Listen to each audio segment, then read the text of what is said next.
네, 오늘 강의에서는 지난 시간에 이어서 중요한 상수들 몇 가지 정리하고 제일 해보고 싶은 게 전자의 농도는 N타입 반도체 소재의 경우 도너의 양에 의해서 결정이 되겠죠. 뭐 당연한 가정이지만 도너가 완전히 다 fully ionization 모든 도펀트들이 들어가서 도펀트 한 개당 자유전자 한 개씩 실리콘 결정 구조에 던져주는 거죠. 그래서 fully ionization이 되었다라고 가정을 하고 전자의 농도는 내가 주입한 도너의 양에 의해서 결정됐었죠. 여기서 한 가지 이제 궁금한 것들이 예를 들어 이 값이 한 10에 17승 퍼 세제곱 센티미터 정도 되면 전자도 그만큼 있을 거란 말이에요. 그럼 이렇게 전자가 많은데 그 전자들이 과연 모두 동일한 에너지를 가지고 있을까요? 라는 질문을 던져보면 직관적으로 꼭 그렇지는 않겠죠? 라고 할 것 같습니다. 그래서 오늘 수업 시간에 다뤄보고 싶은 얘기는 이런 함수를 찾자는 겁니다. 각 에너지 레벨별로 전자가 얼마나 있을까? 이런 고민을 해보는 거죠. 이것을 밴드 다이어그램 상으로 다시 끌고 와서 위치에 따라서 전자의 에너지를 나타내는 Y축으로 그리는 거죠. 이게 에너지 밴드 다이어그램인데 여기 컨덕션 밴드에 자유전자가 있겠죠. 뭐 이렇게 놓여져 있다라고 하면 지금 제가 점을 찍은 저 전자들은 동일한 뭐 예컨대 E1이라고 하는 에너지 값을 가질 겁니다. 하지만 이 정도에 찍혀 있는 전자는 E2라는 에너지 값을 가질 것이고 E1보다는 E2가 크죠. 그러면 이제 모든 에너지 레벨별로 이렇게 E1, E2, E3 물론 이런 에너지 레벨은 density of state 즉 의자 배치도죠. 의자가 어떻게 전자가 앉을 수 있는 의자가 어떻게 컨덕션 밴드 안에 배치되어 있느냐에 따라서 전자가 들어갈 수 있는 에너지 레벨은 이미 실리콘 결정 구조가 만들어지면서 형성되어 있지만 이런 각 에너지 스테이트마다 몇 개의 전자가 있는지는 이 N of E라는 이 함수를 찾아내야 될 것입니다. 어떻게 찾을 것인가에 대한 그 방향성을 찾을 것이고요. 그 결과물이 이 슬라이드의 마지막에 나올 것 같습니다. 자, 그럼 제일 먼저 뭐 이건 기본적인 물질 상수, 뭐 물리에 반도체 물리에서 꼭 다루어야 되는 기본적인 상수라서 암기를 해줄 것을 부탁합니다. 잘 안 외워지면 보통 숙제로 한 20번 정도 똑같이 뺏겨서 내보세요라고 하는데 여기 보이는 이 장표에 있는 모든 내용을 그냥 20번 정도 써보는 수고로움을 해, 어, 좀 실천을 해보면 충분히 다 외워질 겁니다. 꼭 외워야 되는 수치 몇 가지만 뭐 밑줄을 그었습니다. 뭐 다른 건 다 몰라도 저 세 가지 정도는 꼭 좀 외워줬으면 좋겠습니다. 요 K는 위에서 가지고 왔고 이 T는 300켈빈입니다. 상온에서 만든 거고 Q는 위에 있는 숫자를 넣고 대입을 하면 되겠습니다. 그래서 더블 볼티지라는 단어, 그다음에 진공 상태의 퍼미티비티 유전 상수값, 그다음 전자 하나가 가지는 전하량, 소위 말하는 단위 전하량이 되겠습니다. 유닛 charge라고도 표현합니다. 그래서 이 정도 세 가지 수치는 꼭 외워주고요. 그 다음 내용은 위아래를 나누어서 만든 건데 위쪽은 저기 도펀트 중에서 도너가 에너지 벤 다이그램 상에서 어떻게 에너지 스테이트를 만드는지 보이고 있고 아래쪽 그림은 억셉터에 대한 얘기입니다. 그래서 억셉터의 경우에는 어떻게 에너지 스테이트를 만드는지 보여주고 있는데 과거에 한번 이 비슷한 얘기를 시간에 설명을 했던 것 같은데요. 한 번 더 여기서 리뷰하겠습니다. 여기 룸 템퍼러처 보통 특별한 언급이 없으면 온도 300켈빈이라고 보면 되고요. 이때 전자의 농도는 도너의 양에 의해서 결정이 되고 이온화된 그러니까 풀리 아이오나이제이션 된다라고 했습니다. 그러니까 도너가 10에 17승계가 단위 부피당 들어 있었으면 10에 17승계의 자유전자가 컨덕션 밴드 안에 있는 것이죠. 그럼 분명히 이 자유전자는 도너 하나의 그 최외각 다섯 번째 어, 전자겠죠. 뭐 예를 들면 아세나이드가 있으면 아세나이드는 최외각 전자가 총 다섯 개니까 네 개는 주변에 있는 실리콘하고 이렇게 실리콘도 전자 하나씩 줘서요.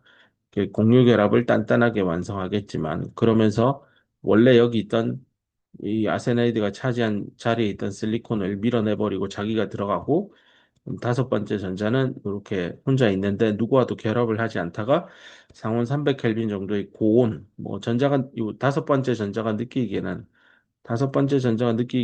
요 결합력이 300켈빈에서는 쉽게 끊어지는 거죠. 그 결과 그 전자 하나가 여기에 이렇게 쏙 들어왔다라고 보면 되겠습니다. 그리고 원래는 여기 있던 전자가 이만큼의 에너지 변화를 경험하는 거죠. 그래서 이온화가 되기 위해서 필요한 최소한의 에너지는 EC에서 이 도너가 가지고 있는 에너지 레벨일 것이고 이게 바로 도너 하나의 이온화 에너지에 해당하는 개념일 것입니다. 그럼 거꾸로 온도를 완전히 0켈빈으로 가게 되면 그 아세나이드 다섯 번째 팔에 붙어 있던 요 녀석 있죠. 다섯 번째 팔에 붙어 있던 전자는 여전히 그대로 아세나이드에 붙어 있을 겁니다. 외부에서 어떤 열 에너지도 들어오지 않으니까요.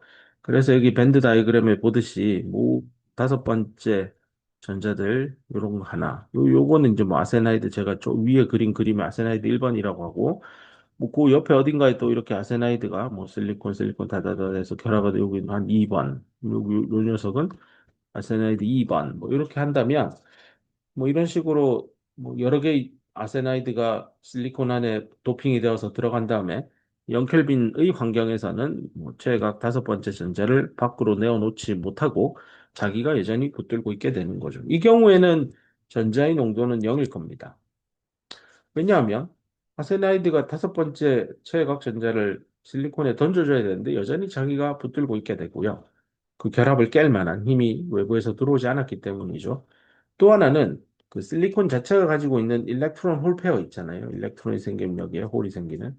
이 녀석마저도 발생되지 않죠. 왜냐하면 온도가 0켈빈이니까요. 그래서 전자가 하나도 없기 때문에 이 내부인 컨덕션 밴드에는 no free electron인 상황입니다. 그래서 전자의 농도는 0입니다. 그러면 이제 양극단을 배웠죠. 여기와 여기 사이, 극과 극을 배웠으니 그 사이쯤 온도를 서서히 증가시켜서 상온까지 올리면 불순물 중에 일부는 서서히 하나씩 저희 전자 다섯 번째 최각 전자를 던져주고 전자의 농도가 늘어나게 될 겁니다. 그래서 전자의 농도는 0보다는 클 것이고 도너의 양보다는 작은 그런 온도 구간이 존재하게 됩니다. 동일한 얘기를 아래쪽 그림 B에서는 도너에 대해서 하지 않고 억셉터에 대해서 한 겁니다. 그래서 똑같이 밴드 다이그램을 그려뒀고 룸 템퍼러처에서 억셉터는 모든 억셉터가 전부 뭐 여기 억셉터 보론이라고 하면 보론 1번, 2번, 3번 뭐 이렇게 보론들이 있다라고 할 때 이 녀석이 이 보론이 공유결합에 참여하고 있는 전자 하나를 자기가 땡겨와서 자기 자신이 이온화가 되고 여기에 H 플러스 홀을 하나 만들어줍니다. 뭐 2번 보론, 3번 보론도 똑같이 하면 H 플러스 2번, 3번을 이렇게 만들어주게 될 것입니다. 그래서 홀의 농도는 결국 내가 주입한 억셉터의 양에 의해 결정되고 억셉터는 fully ionization 되어서 뭐 Na-가 곧 NA가 되고 그 값이 곧 홀의 농도가 됩니다. 극단적으로 0켈빈이라면 그 어떤 홀도 아니 그 어떤 억셉터도 그 전자를 이렇게 올라오는 전자가 있으면 이렇게 올라가는 프로세스가 일어나지 않게 되겠죠. 그래서 여기 보는 대로 이런 데는 다 텅텅 비어 있습니다.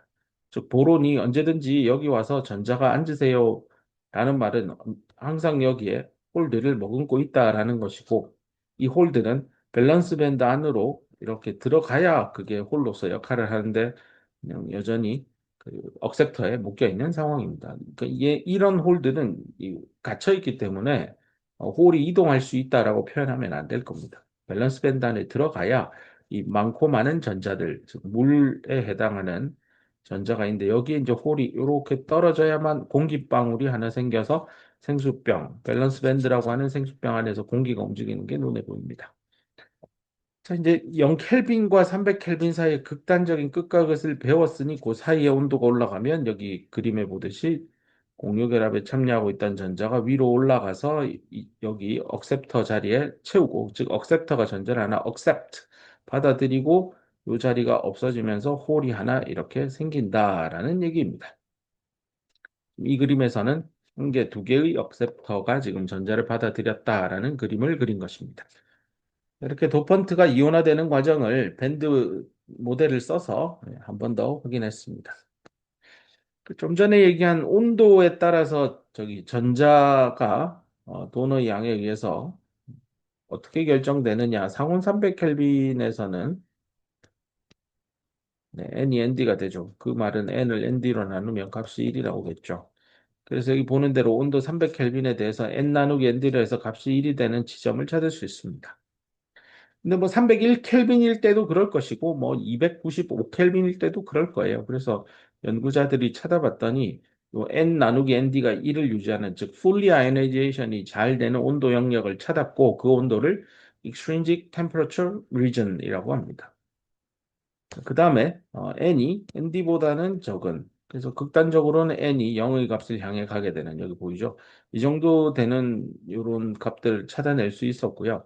요 아래쪽 온도 구간, 요 이하 온도를 freeze out temperature 영역이라고 표현할 겁니다.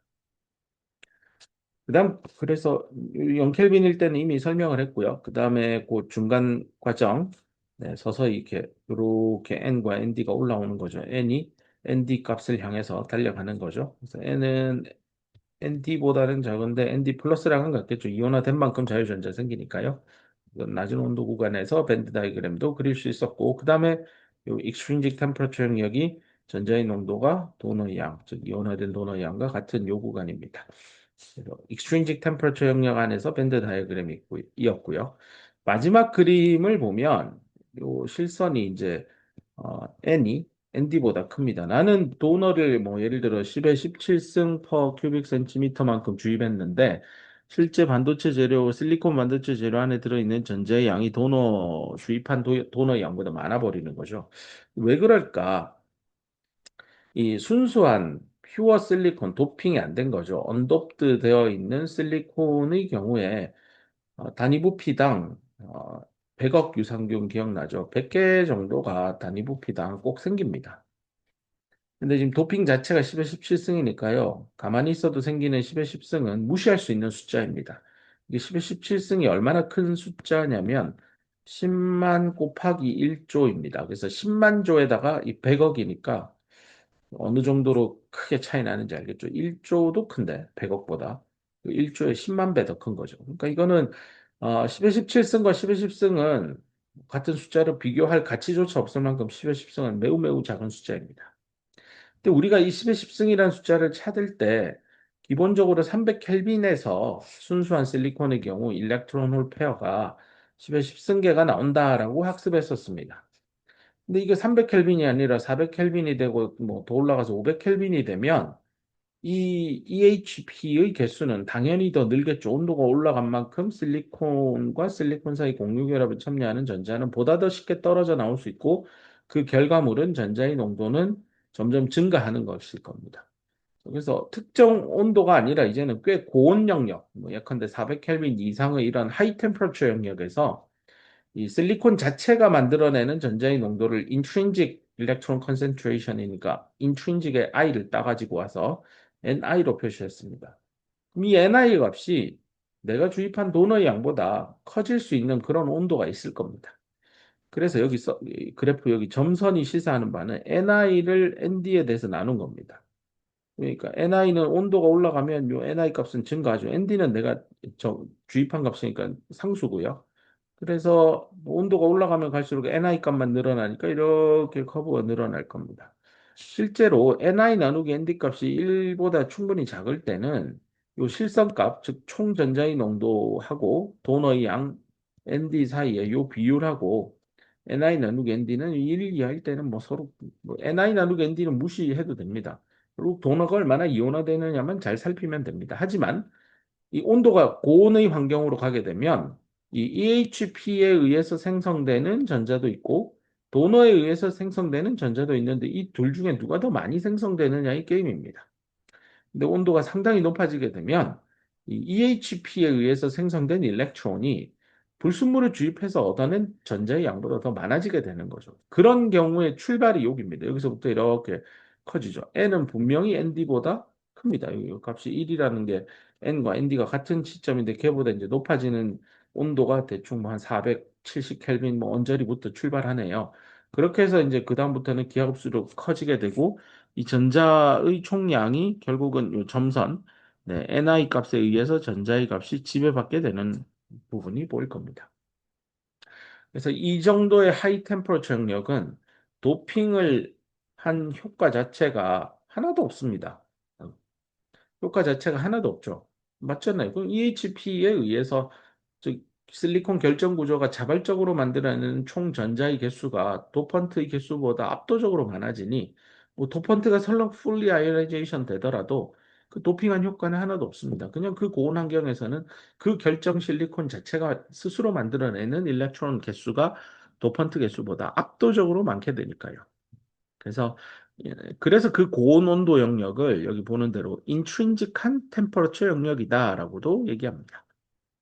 그러면 이제 자연스럽게 인트린직의 반대말인 extrinsic temperature 영역이라는 단어도 이해가 될 것이고, 이 extrinsic temperature 영역 안에서 반도체 제품들을 잘 만들어야 반도체 설계 엔지니어들이 소자 설계하는 분들이 도핑을 이만큼 하면 전자가 이만큼 나오니 얘를 활용해서 트랜지스터에 뭐 전류를 어떻게 흘리고 흘리고 하는 기본적인 그 설계의 룸이 생기는 것입니다. 온도에 의해서 전자의 농도가 지배받는 영역으로 가버리면 온도를 다만 1도씨라도 바꾸게 되면 전자의 양이 확확 바뀌어서 전류의 흐름을 제어하는 게 상당히 어려워지게 됩니다. 그래서 실리콘이라는 물질이 이렇게 광범위한 온도 구간이죠. 약 뭐 150켈빈에서 450켈빈 사이에서 이 전자의 양이 돈에 의해서 완전히 지배받을 수 있는 이런 extrinsic temperature 영역을 가지고 있기 때문에 지금의 메모리 반도체, 시스템 반도체 기술이 이렇게 설계하고 엔지니어링을 해서 제품을 만들어낼 수 있게 되는 것입니다.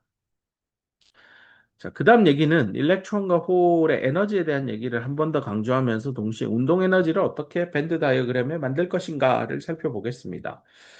한 번 더 강조하는 얘기지만 이렇게 쭉쭉 끈 밴드 다이어그램을 그렸을 때요. X 방향은 내가 관심 있어 하는 어떤 부품 소자, 뭐 실리콘 웨이퍼의 왼쪽에서 오른쪽 그런 물리적인 거리를 지칭하는 것이고 Y축은 다시 한 번 더 강조하지만 실리콘 안에 있는 전자들의 에너지 값을 나타냅니다. 그래서 플러스 Y 방향, 위로 올라가는 방향은 전자의 에너지가 증가하는 방향입니다.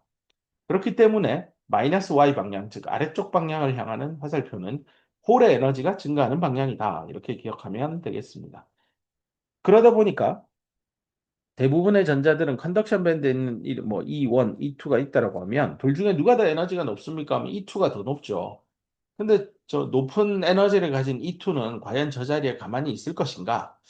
그 뭐 늘 하는 얘기지만 서 있으면 앉고 싶죠. 앉아 있으면 눕고 싶습니다. 누우면 잠자고 싶습니다. 서 있는 에너지 상태가 훨씬 높죠. 잠자는 상태보다. 그래서 자연계의 뭐 대부분의 물질들은 대부분이 아니라 뭐 아직까지 알려진 바 모든 물질은 안정적인 상태를 향해 지향하려고 합니다.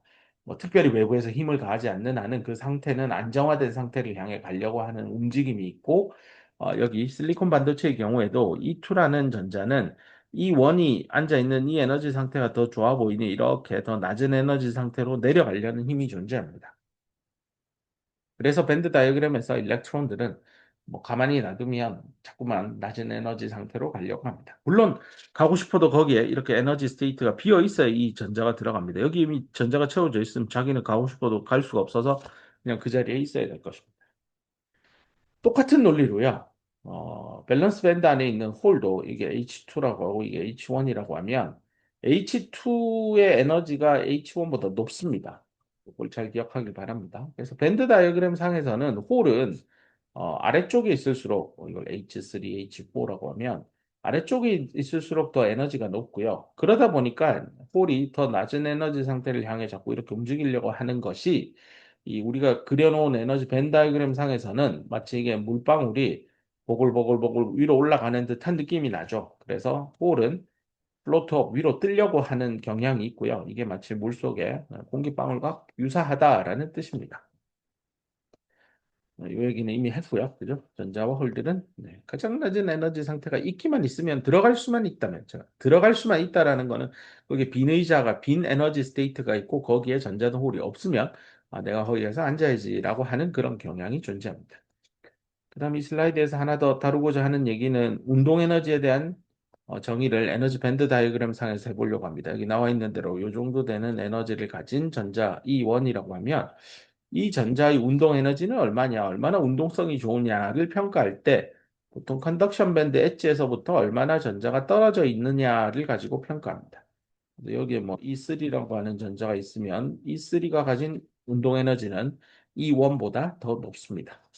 똑같은 논리로 홀도 밸런스 밴드 엣지에서부터 H1이 가지고 있는 요 에너지 스테이트까지 요 사이를 홀의 운동 에너지라고 하고요. 여기 H2가 있으면 둘 사이의 간격을 이 운동 에너지라고 합니다. 이 경우 H2가 H1보다 운동 에너지가 더 높다라고 평가할 겁니다. 그래서 운동성이 있으니까 움직이다가 에너지를 자꾸 잃는 쪽으로 안정적인 상태로 속도가 느려진 쪽으로 이동할 겁니다. 그 과정에서 충돌이라는 게 일어나겠죠. 뭐 전자가 이렇게 막 둥둥둥 떠다니다가 뭐 이런 전자는 컨덕션 밴드 있겠네요. 뭐 이런 녀석이 둥둥둥 떠다니다가 떠서 X 방향으로 간다라는 거는 이 놀이터 자체가 다 실리콘 결정 재료잖아요. 그러면 뭐 이런 실리콘하고도 부딪힐 수 있겠죠. 그렇게 되면 부딪히면 속도가 0이면 운동 에너지는 뭐 고등학교 시절에 뭐 기억은 다 안 나더라도 질량에다가 속도의 제곱을 곱해서 뭐 계산하더라. 운동 에너지인데 속도가 0이면 운동을 안 하니까 운동 에너지는 0이겠죠. 그렇게 기억하면 되겠습니다. 자, 그다음 또 중요하게 다루어야 되는 개념이 그 더멀 이퀄리브리움에 대한 얘기입니다. 이 더멀 이퀄리브리움은 열평형 상태라는 뭐 영어 단어인데 이 평형이라는 개념을 잘 잡아야 됩니다. 평형이라는 개념에 약간 항상 헷갈려 하는 개념이 스테디 스테이트하고요. 이퀄리브리움하고 굉장히 헷갈려 하더라고요. 근데 극단적인 예가 이겁니다. 아주 쉬운 예가 이겁니다. 고속도로 위에서 시속 100km per hour로 달리는 자동차가 있습니다. 뭐좀 크루저 기능을 써서 뭐 속도를 딱 세팅을 해놓고 가만히 있으면 자동차는 시속 100km를 맞추어서 계속 주행하게 되죠. 그 경우에 이 자동차는 평형 상태에 있나요? 라고 물으면 의외로 그렇다고 합니다. 근데 그 잘못된 개념입니다. 평형이라는 개념은 외부의 어떤 힘도 그 자동차에 인가되면 안 됩니다. 근데 고속도로 위에 달리고 있는 시속 100km로 달리는 자동차는요, 그 속도를 유지하기 위해서 끊임없이 연료를 쓰면서 엔진을 가속해서 바퀴에 힘을 줘서 그 속도를 유지합니다. 달리 얘기하면, 엔진을 끄면 왜 속도가 100km가 유지가 안 되나요? 그 마찰력 때문이죠. 바퀴와 지면 사이의 마찰력 때문입니다. 결국은 자동차라고 하는 물체가 움직이면서 운동 에너지를 유지하기 위해서는 끊임없이 자기가 에너지를 써야 됩니다. 그렇지 않으면 주변과의 충돌, 달리 얘기해서 지면과의 마찰 때문에 속도는 결국 0km per hour로 수렴해 갈 겁니다. 이제 이쯤 되면, 뭔가 계속해서 에너지를 가해서 그 상태, 즉 시속 100km per hour가 유지되는 그 상태, 그걸 steady state라고 합니다. 이 steady라는 영어 단어가 꾸준하다라는 그 형용사잖아요. 뭐, 베스트셀러도 있지만, 스테디셀러라는 것도 들어봤을 겁니다. 뭐, 꾸준하게 계속 잘 팔리는 서적들을 스테디셀러라고 하죠. 자, 그런 스테디한 상태를 유지한다. 고속도로 위에 시속 100km를 유지하는 자동차가 있다라고 하면 걔는 스테디 스테이트에 놓여 있는 자동차입니다. 자, 이제 반도체로 들어와서 실리콘 웨이퍼 안에서 전자가 움직입니다. 전자가 움직인다는 건 전자는 전하를 띤 입자잖아요. 전하를 띤 입자가 1초에 얼마나 흘러갔느냐의 게임이 몇 암페어가 흘렀느냐의 게임입니다. 뭐 1암페어란 전류, 뭐 대단히 큰 전류지만 얘는 1쿨롱을 1초. 즉 어떤 면이 있는데 거기에 전자들이 막 달려가서요. 이렇게 빠져나옵니다. 이때 여기 빠져나가는 전자를 1초 동안 측정합니다. 그러면 전자가 몇 개 지나갔느냐를 헤아리면 전자 하나가 가지는 전하량이 1.6 곱하기 10의 마이너스 19승 쿨롱이니까요. 예를 들어 이거 역수계만큼이 슉 지나가면 뭐 여기다 개수를 곱하면 해서 1쿨롱이 나왔다라고 하면 1쿨롱을 1초 동안 측정했으니 방금 그 전자들은 1암페어를 흘렸다라고 할 수 있을 겁니다. 자, 이렇게 1암페어가 지금도 흐르고요. 1초 뒤에도 흐르고 10초 뒤에도 흐르고 100초 뒤에도 흐른다는 거는 계속해서 어딘가에서 전자가 공급이 되고 그만큼 또 뻗어서 나가는 겁니다. 이런 상태는 스테디 스테이트입니다. 뭐 직류 전류가 흐른다라는 표현이 아마 가장 적합한 스테디 스테이트 예 중에 하나인 것 같습니다. 근데 이렇게 전류를 흘린다라는 건 외부에서 전기 에너지, 뭐 배터리겠죠. 배터리를 써서 뭐 1.5V 배터리를 꽂아서 여기에 전압을 줘서 전기 차이죠. 정기적인 압력이 전압입니다. 이런 전압을 줘서 전압 V를 주면 저항을 관통해서 전류가 흐르겠죠. V는 IR이라고 오음의 법칙도 기억날 겁니다. 결국은 이렇게 외부의 에너지, 뭐 여기서 배터리를 통해서 얻은 배터리에 숨겨져 있는 화학 에너지를 전기 에너지로 바꾸어서 우리는 전류를 흘릴 수 있게 되는 거죠. 그리고 1.5V가 계속 지속되기 때문에 스테디 스테이트 상태로 일정한 전류, 직류 전류 1A가 흐르게 되는 것이고요. 자, 이런 거는 스테디 스테이트입니다. 그래서 뭐 트랜지스터가 켜져서 디지털 컴퓨터에 내가 전기 코드를 꽂고 파워 버튼을 눌러서 뭐 메모리도 동작시키고 CPU, GPU도 동작시켜서 뭔가 연산을 한다라는 거는 그런 반도체 칩들은 현재 더멀 이퀄리브리움이 아니라 스테디 스테이트 상태에 들어가 있을 겁니다. 하지만 여기 슬라이드에서 배우고자 하는 것은 이퀄리브리움에 대한 얘기입니다. 고로 이퀄리브리움을 정의하고 싶으면 외부에서 그 어떤 힘도 인가되지 않았다 해서 no external force가 인가되었다라고 여기 써뒀고요. 그 구체적인 예로 전기장도 없고 자기장도 없고 기계적인 힘도 외부에서 들어오지 않고 심지어 빛 에너지도 없는 상황입니다. 이런 것을 더멀 이퀄리브리움 상태에 들어갔다라고 표현합니다. 마치 실리콘 웨이퍼 한 장을 불 다 끄고 그냥 실험실 책상 위에 가만히 올려놓는 상태 그쯤 될 것 같습니다. 물론 뭐 주변 환경이 자기장이 있을 수도 있고 전기장이 있겠지만 뭐 그런 것까지 다 차폐가 된 밀폐 공간에 이렇게 웨이퍼 한 장 올려놓으면 그 실리콘 웨이퍼는 이제 더멀 이퀄리브리움이다라고 봐도 좋을 것 같습니다. 자, 근데요, 우리가 배우고 있는 그 실리콘 결정 구조에서 우리 이런 거 100억 유산균 얘기했죠. 도핑을 하지 않았지만 상온 300켈빈에서 자유전자는 무려 10의 10승계가 단위 부피당 만들어져 있습니다. 그 원인이 일렉트론과 홀이 짝으로 발생되어서 그렇습니다. 라고 했는데요. 지금 이 시점에서 자 내가 실리콘 결정 재료를 하나 이렇게 육면체로 썰어 가지고 와서 이 실리콘 덩어리예요. 잘라서 이 안에 단위 부피당 전자의 개수를 헤아렸더니 10의 10승계예요. 그래서 10의 10승계를 찾아서 1번 전자, 2번 전자, 세 번째 전자, 네 번째 전자, 다섯 번째 전자에서 쭉 해서 10의 10승번째 전자까지 이름표를 붙였어요. 그리고 저는 집에 갑니다. 그리고 내일 아침이 되어서 다시 이 샘플을 들고 와서 자, 너네 몇 명 있냐 했더니 10에 10승계가 단위 부피당 들어 있습니다. 자, 그럼 너네 다시 나와 하고 1번부터 2번, 3번에서 쭉 줄 세워서 10에 10승번째까지 줄 세웠습니다. 그리고 나서 너 이름표 갖고 와 했더니 어제 1번 태그 붙였잖아 했더니 이게 아니에요. 뭐야? 너네들 개수는 100억 명 맞는데 왜 너 1번, 너 어제 그 1번 아니지? 너 왜 바꿨어? 너 어제 4번이었잖아. 너 왜 지금 1번이야? 2번 넣어와봐. 야, 너는 어제 없더니 어디서 나타난 거야? 하고 종래에 존재하지 않는 전자에 도대체 무슨 일이 생겼냐?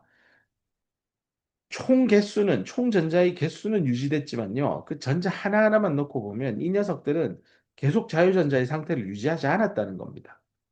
이거를 그럼 실리콘 결정질 내부 안에서 전자와 홀이 끊임없이 생기죠. 생기는데 계속 생기면 그 10의 10승을 넘어갈 거 아니에요?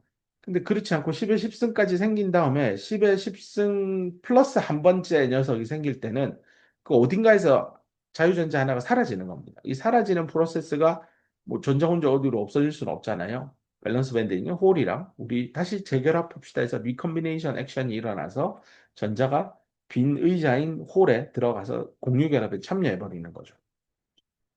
그렇게 해서 일렉트론 홀 페어는 짝으로 일렉트론과 홀이 생기지만 죽을 때도 짝으로 사라지게 됩니다. 그래서 생성되는 속도, 초당 몇 개씩 일렉트론 홀 페어가 짝이 생기느냐, 또 초당 일렉트론 홀 페어가 재결합, 리컨비네이션 되어서 없어지기도 하겠죠. 그 결합 생성률과 결합률이 똑같아지는 거죠. 똑같아져서 어떤 특정한 상태의 값에 딱 수렴하는 겁니다. 그래서 우리가 알고 있는 실리콘 웨이퍼는 이 0켈빈이 아니라 0켈빈이었으면 아마 노 EHP죠. 그러니까 노 일렉트론, 노 홀이니까 뭐 100억 개고 뭐고 생각할 필요조차 없습니다.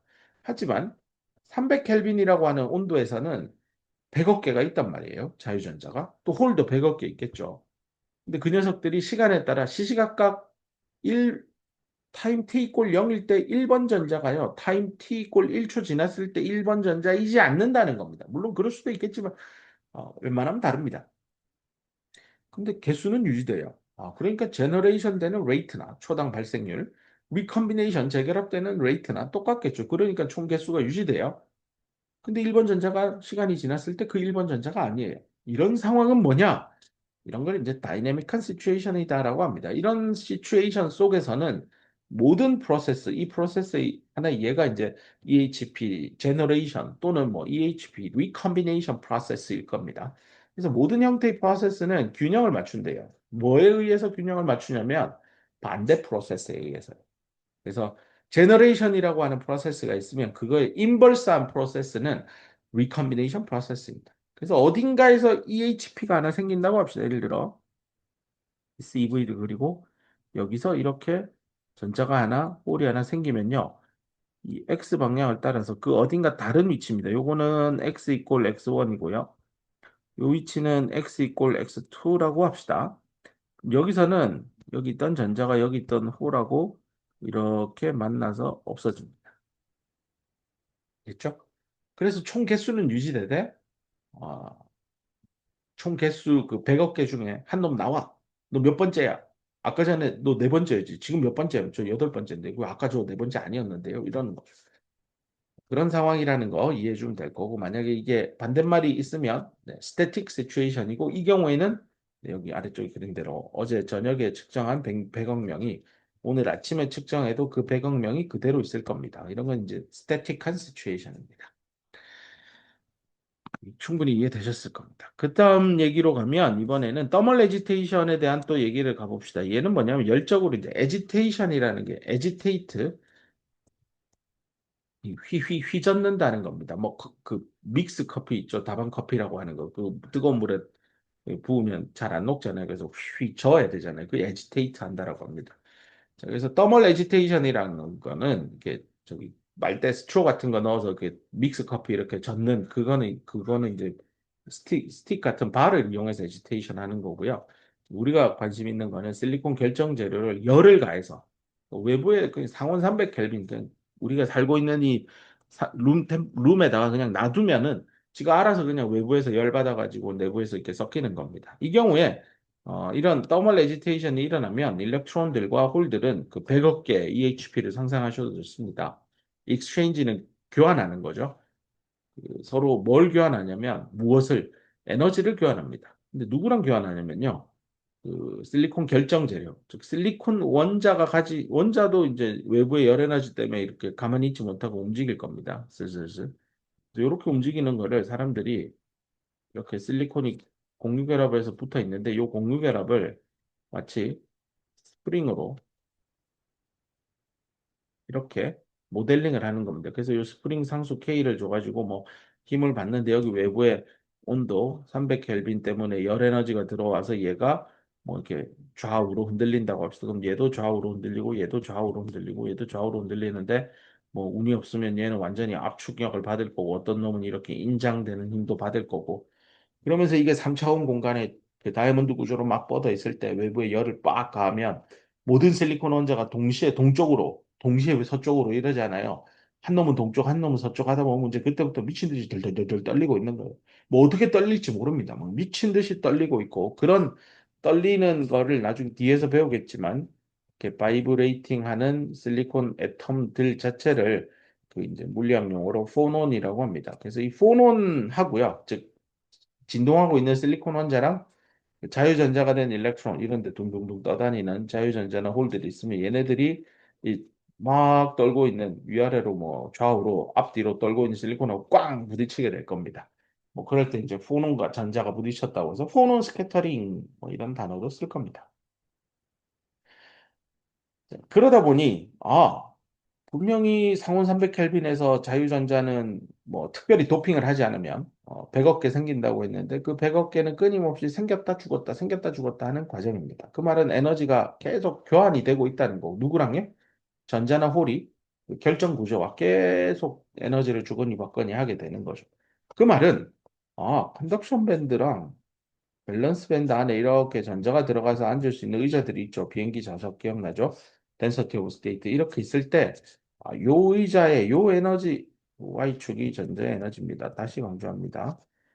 요 정도 에너지 값을 가지는 전자 들어오기만 해. 비어 있어.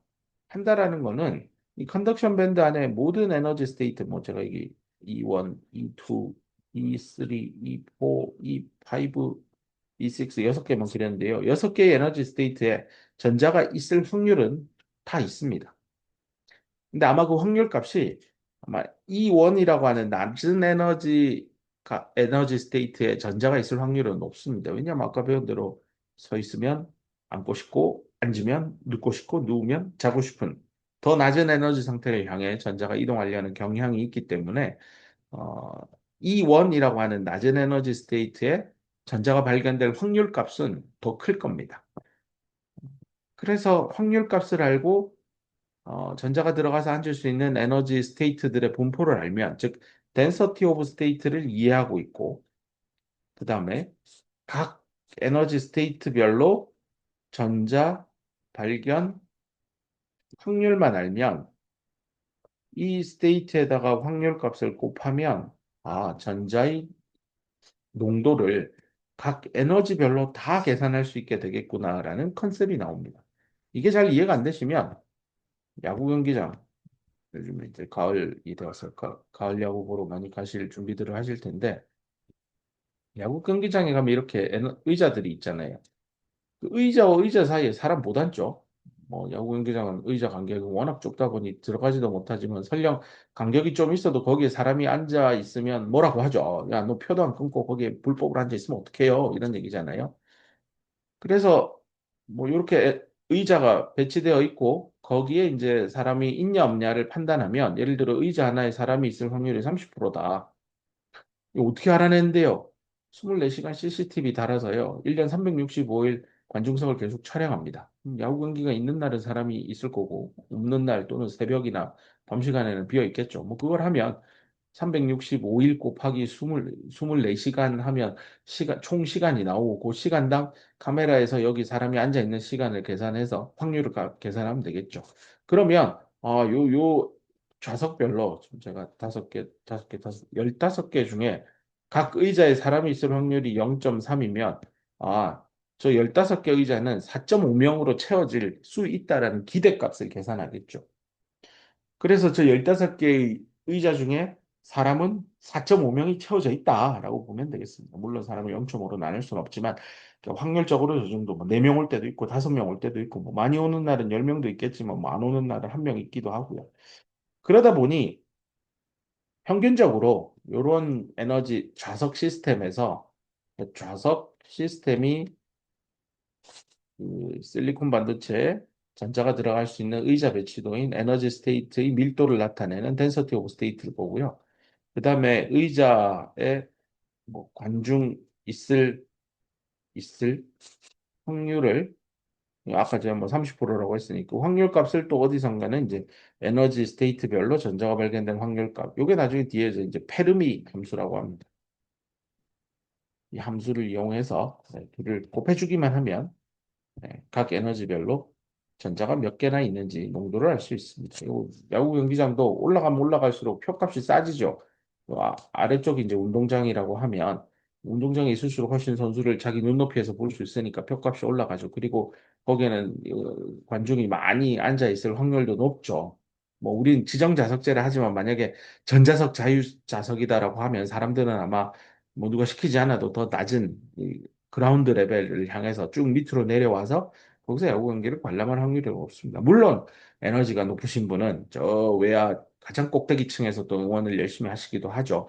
그렇게 에너지가 높다. 위치적으로 봤을 때 야구 경기장에 아주 높은 곳에 앉아서 관람을 한다라는 건 그분의 에너지가 높은 거고 또뭐 위치 에너지도 높은 거죠. 그렇게 평가해도 될 것 같습니다. 오케이. 자, 이 정도 얘기를 하고 마지막 줄에 그래서 컨덕션 밴드건 밸런스 밴드건 그 안에 이제 각각의 에너지 스테이트가 있으면 거긴 전자 또는 홀이 있을 수 있으니 확률값 채워지는 고 에너지 스테이트가 채워질 확률값을 분명히 찾을 수 있을 겁니다. 뭐 그렇게 찾아놓은 걸 페르미 함수라고 할 겁니다. 그 유사한 어넬러지로 여기 하나 있는데요. 보는 대로 바이브레이팅 하는 테이블이 있습니다. 그러니까 테이블이 있는데요. 여기 이렇게 의자가 있으면 사람이 여기 이렇게 앉아 있는데 이 허벅지를 여기 대고 덜덜덜 다리를 떨어 보세요. 그러면 테이블이 떨리겠죠? 그러면 식탁 위에 놓여 있는 음식 접시 위에 뭐 예를 들어 뭐 이렇게 빵가루 같은 걸 이렇게 가득 담아 놓은 음식 요리가 있다라고 합시다. 그 밑에서 다리 떨어가지고 막 이 테이블을 위로 아래로 떨면요. 빵가루가 덜덜덜 떨다가 정말 한번 집에서 이런 뭐 밀가루 같은 것도 좋은 예입니다. 고운 가루들로 꽉 가득 채워진 뭐 꽤 이렇게 어, 접시에 이 높이도 있어서요. 이게 밀가루 입자가 이렇게 나올 가능성이 별로 없을 것처럼 보이지만 실제 다리를 떨어보면 생각보다 이 녀석들이 서로 밀가루 입자들끼리 막 부딪히면서요. 어느 순간 굉장히 높은 밀가루 입자 하나가 굉장히 높은 에너지를 가진 밀가루 입자 하나 튀어나오고 이 녀석이 하필이면 이렇게 옆으로 툭 튀어나와서 이렇게 떨어집니다. 그래서 아무리 조심해도요, 뭐 아주 고운 입자들이 모여 있는 집합체 외부에서 뭐 이렇게 접시를 떨거나 뭐 하는 행동들을 하면 결국 튀어나가죠. 뭐 짬뽕이나 짜장면 드실 때 항상 앞치마 두르고 뭐 흰 와이셔츠 버리지 않기 위해서 이렇게 노력을 하는데 그 왜 앞치마 두르겠어요? 내가 뭐 이게 하나 건져 먹으려고 뭐 젓가락질 하는 게 짬뽕이라는 시스템에 에너지를 가하는 거고 그 과정에서 뭔가 분명히 물방울 짬뽕 국물에 있는 입자들은 그릇 안에 고요히 담겨 있는데 누군가가 이렇게 젓가락 푹 찌르는 과정에서 물이 짬뽕 국물 입자들끼리 부딪히다가 그냥 국물이 밖으로 퍽 하고 몇 방울이 튀는 거죠. 뭐 통으로 넘어지면 그건 짬뽕 그릇 없는 거고 그런 이벤트가 아니냐는 튈 가능성이 거의 없는데 희한하게 튀죠. 예, 그게 지금 여기 그림에서 보고 있는 이런 상황하고 같습니다. 결국 실리콘 결정 재료도 짬뽕이라고 생각하시면 실리콘 결정 재료 안에 들어있는 짬뽕 곡물 입자인 자유전자 홀들은 그중에 누군가는 꽤나 높은 에너지를 가져서 그중에 누군가는 상당히 높은 에너지 스테이트에 상당히 높은 에너지를 가진 채 거기에 존재할 확률이 있다라는 겁니다. 마치 야구 경기장에서 자유좌석입니다. 아무 때나 앉으세요 하면 모두가 1루, 3루 본부석에 앉아서 외야나 1, 3루 저기 위쪽에는 경기도 잘 안 보이는데 아무도 안 갈 것 같지만 꼭 누군가는 갑니다. 그래서 여기 실리콘 결정 재료도 마찬가지로 꼭 누군가는 굉장히 높은 에너지가 가진 전자 한두 마리는 꼭 있다라는 얘기를 강조하고 싶어서 여기 가지고 왔습니다. 그 말은 어떤 에너지 스테이트건, 즉 야구 경기장의 어떤 위치에 있는 좌석이건 거기에는 반드시 사람이 있을 확률이 0은 아니다. 0 이상의 어떤 값은 가진다라는 것입니다. 자, 그러면 조금 전에 말한 대로 어떤 에너지 값, E라고 하는 에너지 값을 가지는데 그게 전자가 들어가서 내가 채울 수 있다, 아큐파이 될 수 있다라는 개념을 가진다면 그 특정 에너지 스테이트, 예를 들어 컨덕션 밴드, 밸런스 밴드를 긋고 막 에너지 스테이트가 있는데 여기 뭐 E4라는 요 에너지 스테이트에 이 전자가 몇 퍼센트 확률로 있을까요?를 생각해 보면 뭐 계산을 할 수 있겠죠. 그래서 이 어려운 계산을 페르미 선생님이 하셨고 그걸 집대성한 해서 수학적인 식으로 찾았더니 이렇다라는 얘기입니다. 여기 보면 내가 관심 있어 하는 에너지 값을 뭐 E4 값을 여기 대입을 하면 F 함수 값을 계산을 하면 예, 값이 나오겠죠. 그럼 이 에너지 자리에 E4라는 에너지 값을 넣으면 됩니다. 근데 여기서 1, 뭐 이런 건 상수고 K는 저 볼츠만 컨스턴트 앞에서 상수값 외우라고 했을 때 있는 그거 쓰시면 되고 상온 300켈빈 가정하면 300 대입하면 됩니다. 근데 이 녀석은 뭡니까? EF인데 딱 봐도 F 대문자가 자기 이름 페르미의 F 따가지고 들어가는 겁니다. 제가 만들었으면 저는 신창원이니까 SHIN이니까 네, S를 따서 ES라고 아마 썼을 것 같습니다. 그러면 도대체 EF는 무엇을 의미하는 겁니까? 에너지 중에서요, 페르미 에너지 값을 가지는 그런 에너지 스테이트도 있겠죠. 그걸 한번 대입을 해보세요. 그러면 에너지 자리에 EF를 넣으면 이 값이 얼마지? 계산해 보면 엑스포넨셜에 0 이렇게 되죠. 뭐 어떤 함수의 0승이면 1이잖아요. 그럼 2분의 1이잖아요. 50%죠.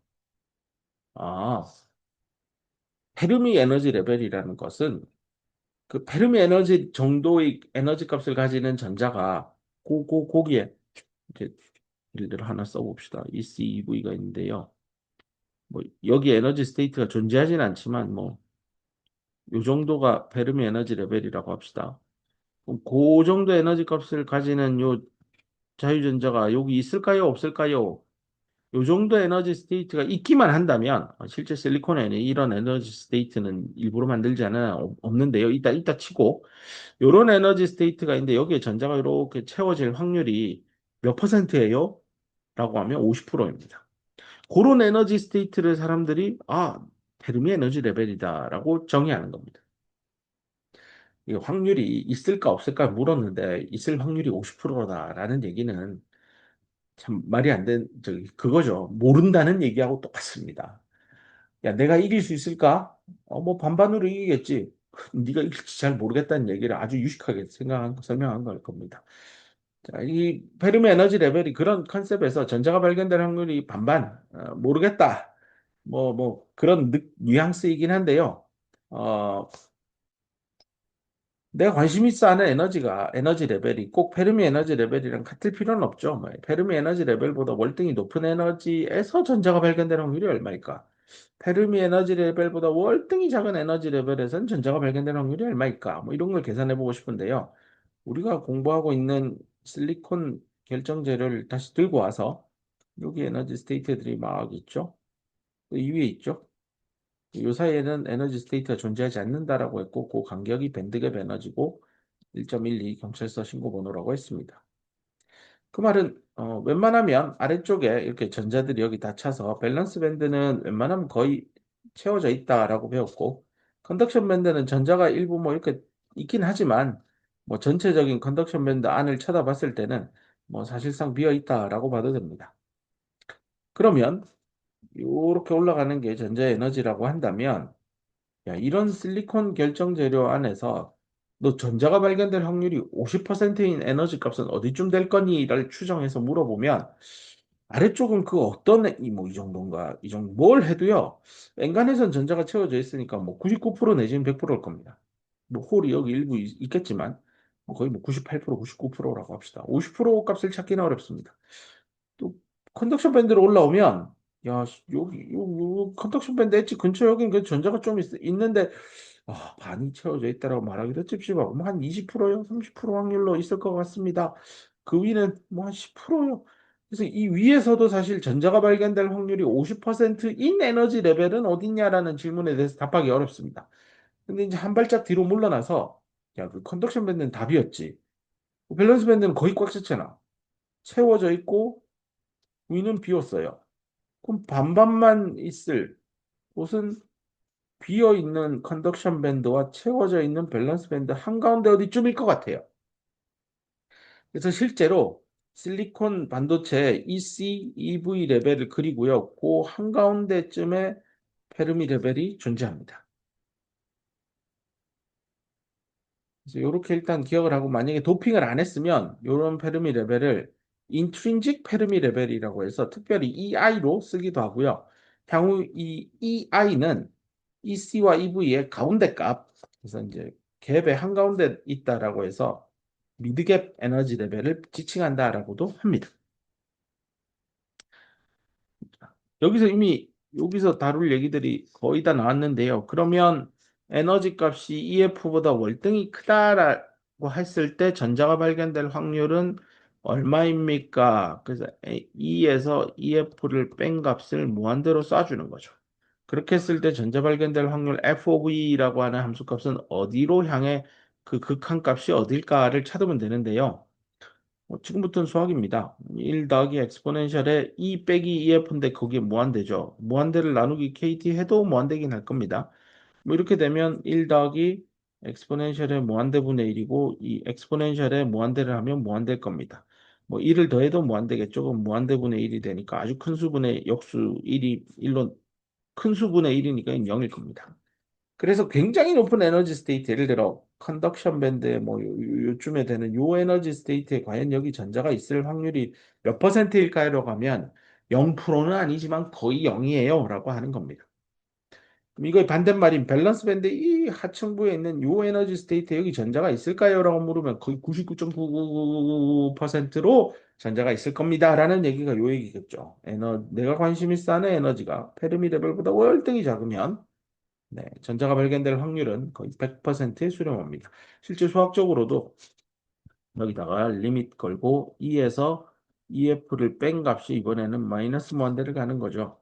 그럼 여기다가 마이너스 무한대를 대입한다라는 건 요 전체가 엑스포넨셜의 마이너스 무한대니까 엑스포넨셜의 무한대 전체 분의 1이고 얘는 요게 무한대니까 무한대 분의 1이 돼서 0이에요. 그래서 요 전체 동그라미는 0이니까 1 더하기 0 분의 1이니까 1분의 1, 1입니다. 그래서 100%입니다. 됐죠? 그래서 앞으로 에너지 밴 다이어그램을 그리고 페르미 레벨이 어디 있는지를 알면 페르미 레벨보다 높은 에너지 상태에서는 전자 발견될 확률이 50% 미만이고요. 페르미 레벨보다 아래쪽에 에너지 값을 가지는 에너지 스테이트가 있으면 거기서 전자가 발견될 확률은 최소한 50% 이상입니다. 이런 아이디어를 이용해서 이제 오늘 수업의 마지막인 전자의 농도를 에너지별로 찾아보자라는 겁니다. 그래서 잠깐 몇 개 넘어와서 여기입니다. 그래서 결국은 캐리어, 뭐 전자나 홀을 다 통칭해서 하는 얘기죠. 전자나 홀이 그러면 컨덕션 밴드, 밸런스 밴드에 더멀 이퀄리브리움일 때요. 외부에서 배터리 안 낀 거예요. 가만히 방치된 실리콘 웨이퍼에다가 또는 실리콘 뭐 트랜지스터 만드는 어떤 다이, 칩, 뭐 이런 게 있다라고 할 때 그 안에 전자가 어떻게 분포하고 있을까요? 에너지에 대한 함수로. 그래서 이걸 찾는 거죠. 어떻게 한다고요? 전자가 들어갈 수 있는 에너지 스테이트에다가 전자가 발견될 확률을 곱하면 됩니다. 야구 경기장에 사람이 뭐 5만 명 관중이 왔다고 합니다. 근데 좌석수는 7만 개입니다. 그럼 뭐 7만 개 중에 5만 명이 채웠으니 2만 명은 빠져 있을 겁니다. 근데 아래쪽 레벨에서부터 쭉 꼭대기층까지 각 레벨별로 사람이 몇 명인지 조사해 보면 각 에너지 스테이트별로 즉 아래쪽 에너지부터 가장 높은 에너지까지 사람이 몇 명 있냐를 생각해 보면 상식적으로 아마 가장 낮은 에너지 야구 선수가 내 눈앞에서 보이는 거기에는 거의 100% 확률로 관중들이 발견될 겁니다. 하지만 저 꼭대기층에는 아마 한 50%안 되는 뭐 20%, 10% 확률로 관중들이 발견될 겁니다. 그러면 똑같은 얘기를 야구 경기장 얘기를 실리콘 반도체로 끌고 들어와서 실리콘 반도체 안에서는 어떻게 전자들이 분포할까요?입니다. 그래서 여기 순서대로 보시면 됩니다. 이건 실리콘 반도체 이제 컨덕션 밴드 엣지, 밸런스 밴드 엣지를 이렇게 표시한 거고요.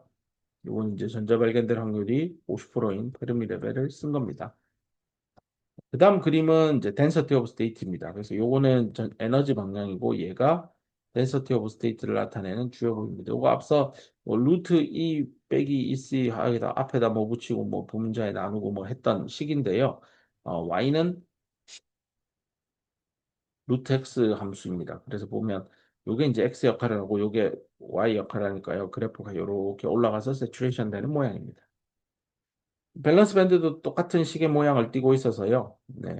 요건 이제 똑같은 전자의 에너지 증가 방향인데 홀로 생각하면 이게 내려가는 게 홀의 에너지가 증가하는 방향이죠. 그거에 따라서 밸런스 밴드 안에 density of state가 어떻게 되느냐도 y는 루트 x 함수라서 이렇게 표시됩니다. 그 다음 이제 각 에너지별로 요 y축을 그대로 공유할게요. 똑같은 y축입니다. 에 대해서 이번에는 여기 x 방향에 대해서 f of e 전자가 발견될 확률을 그린 겁니다. 그래서 여기 최대값은 1이고요. 최소값은 0이고 여기는 0.5입니다. 자, 낙서한 거 잠깐만 지우면 이렇게 f of e인데요. 이게 1이거든요. 그래서 이렇게 1이죠. 그래서 매우 낮은 에너지 값에서는 보세요. 어디건 다 1입니다. 뭐 어디를 찾건 다 확률이 전자 발견될 확률이 1입니다. 그래서 이런 밸런스 밴드 안에 있는 모든 스테이트에는 전자 발견될 확률이 거의 퍼펙트하게 1입니다. 하지만 이 컨덕션 밴드의 특히 높은 에너지 여기가 컨덕션 밴드 했지니까 그거보다 높은 요 에너지 상태는 보세요. 함수값 자체가 거의 뭐 이렇게 해서 0에 달라붙잖아요. 발견될 확률이 극히 낮습니다. 하지만 0은 아니기 때문에 있긴 있습니다. 컨덕션 밴드에서 자유전자가 일부 있습니다. 그 개수가 도핑 안 했을 때는 단위 부피당 100억 개 있다라고 얘기했었죠. 오케이. 자, 이런 상황에서 이제 이 density of state랑 곱하기 확률값 요 커브입니다. 이걸 곱해주면 이제 모든 요 에너지 스테이트에서 의자의 개수가 요만큼 요 10개 근데 확률값은 0.1이에요. 그럼 곱하면 1개 뭐 이런 거죠. 또 이쪽 에너지 스테이트에서는 의자 뭐 9개 확률값은 이쪽으로 가서 계산해 보니까 0.15 그러면 9 곱하기 0.15의 전자가 있겠죠. 뭐 이런 연산을 하는 겁니다. 그래서 계속 곱해가지고 계산을 해보면 이게 이제 여기를 좀 확대를 해보면 이쪽이 EC에서 올라가는 거죠. 이렇게 내려가는 커브고 얘는 이렇게 올라가는 커브예요. 그러니까 증가하는 거에다가 내려가는 거를 곱하면요. 이렇게 피크를 치고 다시 내려옵니다. 그래서 이 커브를 보면 에너지, 요 축이 전자의 농도를 이제 에너지별로 그린 건데 그 함수값이 이렇게 올라가다가 슉 내려가는 형태입니다. 그래서 여기서 내리고 싶은 결론은 컨덕션 밴드에 자유전자가 있는 건 알겠는데 컨덕션 밴드의 이런 각 에너지 레벨별로 전자의 농도는 다르다. 그리고 재밌게도 특정 에너지 레벨, 컨덕션 밴드 에너지 요 EC 엣지에서 밴드 엣지에서 살짝 떨어진 요 공간에서 전자의 개수가 이 극대 최대값을 가지게 될 겁니다. 이 에너지 차이가 얼마냐? KT 오버 Q의 2분의 1입니다. 그래서 숫자로 말하면 13밀리 일렉트론 볼트 정도 됩니다. 그래서 컨덕션 밴드 엣지에서부터 0.013 일렉트론 볼트만큼 떨어진 지점에서 가장 많은 자유전자를 볼 수 있습니다. 컨덕션 밴드 엣지를 이 밸런스 밴드 엣지를 0이라고 잡으면 에너지는 항상 상대적인 거니까 아무 때나 하나 기준을 잡으면 여기는 밴드갭 에너지 112죠. 그럼 여기는 1.12 더하기 0.013 일렉트론 볼트. 요 정도 에너지가 가진 전자가 제일 많은 거예요. 그렇게 찾아낸 겁니다. 똑같은 얘기를 뭐 홀에 대해서도 하면 그러면 요거는 홀이 들어가서 앉을 수 있는 에너지 스테이트고 홀이 발견될 확률이 필요한데 우리가 방금 배운 거는 FOV는 전자 발견될 확률이잖아요. 그럼 홀이 발견될 확률은 해본 적이 없죠. 근데 뭐 아니면 도잖아요. 전자가 있거나 홀이 있거나니까요. 홀이 발견될 확률은 100%에서 전자 발견될 확률을 빼면 그게 홀이 발견될 확률입니다. 그래서 그래프에 점선으로 표시된 것이 홀이 발견될 확률이고요. 그래서 여기 보면 요거는 역시나 또 이렇게 내려가는 그래프고 얘는 이렇게 증가하는 그래프입니다. 그래서 뭔가가 증가하고 뭔가가 내려오면 이 둘을 곱하면 네, 커브가 올라갔다 내려옵니다. 그래서 여기서 보면 홀이 증가하는 에너지에 대해서 홀의 농도를 에너지에 대해서 써보면 증가했다가 뚝 떨어지게 됩니다. 됐죠? 그래서 밸런스 밴드 내 홀의 분포. 대부분은 밸런스 밴드에 이렇게 근처에 다수가 모여 있고 그 값은 기하급수적으로 감소됩니다. 자유전자도 컨덕션 밴드에 이렇게 대부분 몰려 있고 위로 올라가면 갈수록 그 개수는 기하급수적으로 줄어들게 됩니다. 이렇게 분포하고 있다라는 거고 실제 계산하는 과정들은 너무너무 좀 이렇게 정량적으로 너무 깊이 들어가는 것 같아서 정성적인 부분만 이해하시면 되고 정량적인 부분들은 이제 결과만 이해합시다. 그래서 저런 곱셈을 해보면 전자의 농도는 이렇게 표현되고 홀의 농도는 이렇게 표현돼서 그 전자의 농도와 홀의 농도를 곱하면 일정한 상수값 NI의 제곱이 된다라고 앞에서 배웠는데요. 그 둘을 통해서 NI 제곱이 그럼 이렇게 수식이 전개가 되니 이 제곱을 날리고 여기 루트를 씌우면 식이 이렇게 되겠네. 루트는 저기 지수함수 2분의 1승이다. 이게 밑으로 들어온 겁니다. 그래서 결국은 인트린직한 캐리어의 양은 밴드갭이라는 그 물질이 가지고 있는 밴드갭하고 굉장히 큰 관계가 있구나라는 걸 이 식에서 알 수 있습니다. 그래서 실리콘과 절메니움이라는 대표적인 반도체 물질이 있으면 얘는 112고 얘는 밴드갭이 0.66이라고 했죠. 밴드갭 에너지가 두 배 차이 나잖아요. 그러면 NI 값은 얼마나 차이 나냐? 두 배 날까요? 아니에요. 1000배 차이 납니다. 그래서 보세요. 두 배인데 1000배로 이어지는 거는 뭔가 이 값이 요 밴드갭이 두 배가 되면 지수함수적인 변화를 경험하고 답이 나온다는 뜻입니다. 자, 그래서 여기까지 했고, 그 다음에 N형, P형에 대한 얘기인데, 얘는 이미 학습한 대로 N형 반도체는 전자가 이미 도펀트에 의해서 많죠. 그래서 전자가 발견될 확률값 자체가요, 이 컨덕션 밴드에서 이렇게 좀 늘어난 겁니다. 그래서 확률값이 늘었기 때문에 요건 일정한 전자가 들어갈 수 있는 의자는 여전히 실리콘 결정 재료니까 안 변했고, 확률값만 높인 거예요. 그래서 전자가 발견될 전자의 분포도 이렇게 더 높아지고, 상대적으로 홀은 낮아지게 됩니다. P타입은 어떻겠어요? 이번에는 전자가 발견될 확률을 낮춘 겁니다. 즉, 억셉터를 주입을 해서 이 밸런스 밴드의 홀을 임의로 억셉터 개수만큼 많이 만들어서요. 거꾸로 얘기하면 홀이 발견될 확률값 자체 이 점선이 늘어난 거죠. 그래서 에, 홀이 들어갈 수 있는 의자에다가 홀 발견될 확률을 높여 놓으니까 홀 발견될 확률이 이렇게 높아진 모양이라고 보면 되겠습니다. 그래서 N형, P형에 대한 얘기까지 해서 전자 농도를 에너지에 대해서, 홀의 농도를 에너지에 대해서 어떻게 쓰는지에 대해서 오늘 자세히 강의했습니다. 이 정도까지 이해를 하시고 다음 시간에 이제 페르미 에너지 레벨을 어떻게 결정하는지에 대해서 좀 더 자세히 좀 쉽게 쉬운 단어로 그리고 고구단 6단만 잘 하면 찾을 수 있도록 그렇게 연습을 좀 하고 이후에 이제 반도체 내에서 어떻게 전류가 이동하는지에 대한 얘기로 넘어가 보도록 하겠습니다. 피에르 선생님 책의 챕터 3에 대한 얘기를 다음 시간에는 좀 해볼 조금은 해볼 여지가 있을 것 같습니다. 자, 수업 듣느라 고생했습니다. 이것으로 마치겠습니다.